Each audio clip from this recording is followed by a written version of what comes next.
Hello everybody and welcome to We Never Learn Season 2. I completely biffed my intro there, but we'll keep rolling. We Never Learn Season 2, Episode 3, Anime Review. Again, this is one of those episodes that focused on primarily one character. I mean, like, the others showed up a little bit, but really not much. You know, even Yuiga didn't really do too much. I mean, I guess he did more, but the lady of the hour, I guess, in this episode was Miss Rizu Ogata. And, I don't know if I'm gonna. I mean, I'm probably not gonna switch to what names I call them by, but if he does, it might just naturally change. So, although he said it, I'm getting ahead of myself. Anyway, yeah, this episode focused on Ogata with no appearances from Sensei. Boo, 0 out of 10, and also Ashimi didn't show up at all either. That one's more fine, but whatever. Ogata focused episode fine. It was actually pretty good. It also gave one of the side characters more to them, I guess. And so yeah, that was good too. Anyway, let's get on with the episode, see what happened and everything, and let's do this.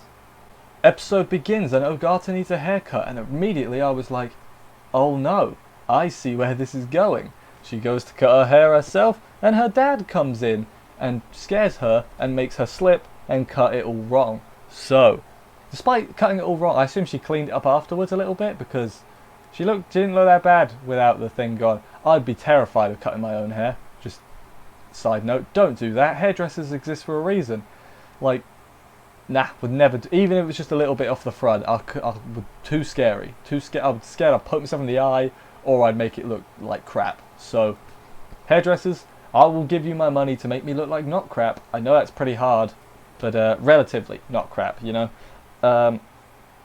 Then the next morning, the other two see her and they're like, what's up with your hair? And she's like, yeah, whatever, who cares? She's not too bothered by it.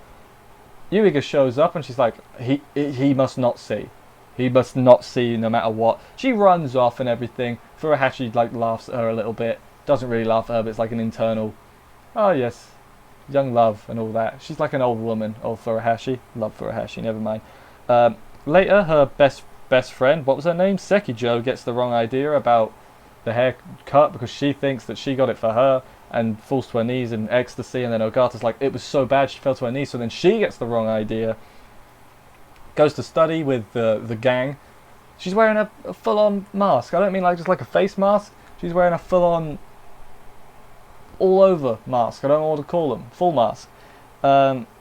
And she's sweating, she can't get a drink, she's choking to death, and she just won't take it off. And everyone's like, it's a bit weird, this. Furuhashi yanks it off because she's sensible. She is the normalcy, I think.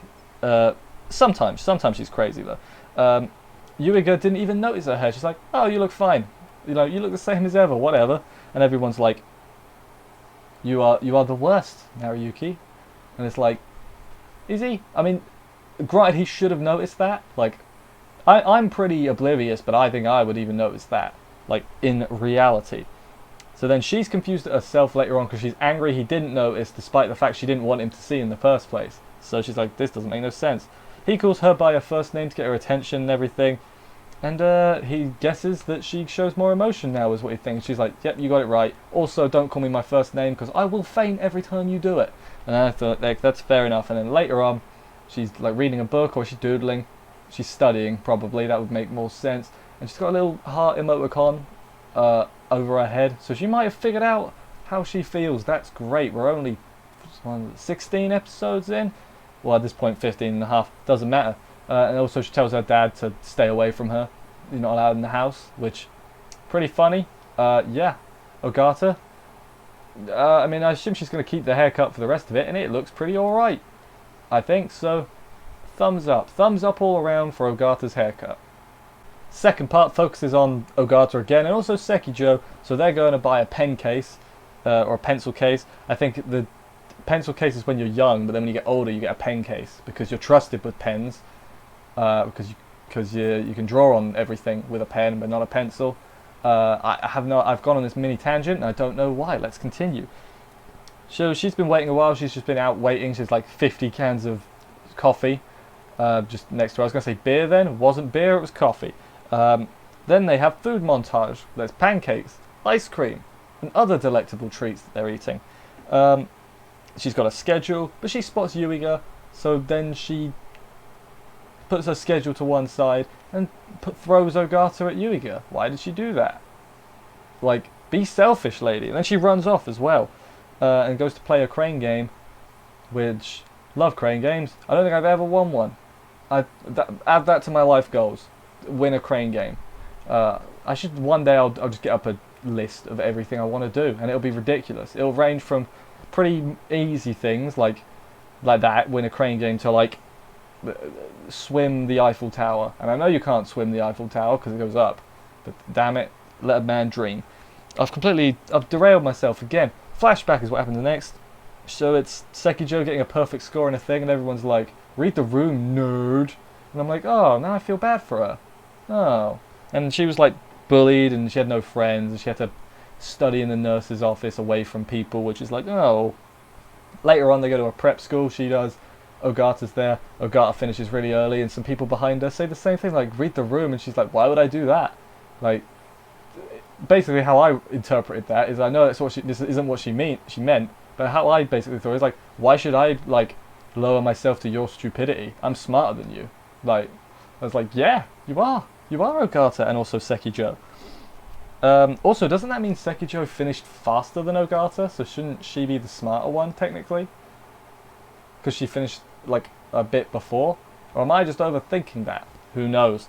But yeah, then since then she, idolized her. That's a good word. But then we cut back from the flashback, and she's emptied the crane game. She's won 1,000,001 plushies. Yuiga shows up, and it's like, what have you been doing? What? He tells her basically, I know you were excited. Look at your Twitter. And I'm like, yeah, I love like modern things like that where they're like, look at your Twitter. Like in older things they would have been like, you just seem very excited. Like, I looked at your Twitter and you tweeted once every 5 minutes for the last 7 hours. I know you were excited. But yeah, she tells him all the flashback we just heard. She's like, don't tell Ogata. And I was like, she's behind her, isn't she? And she was. And I was like, haha. Then a bit after that, they end up following each other. They talk a bit more, and they're like, oh, yay, thanks, and all that. Good, great. And then at the end, they end up falling on each other in a lewd position, and Yuiga has to watch.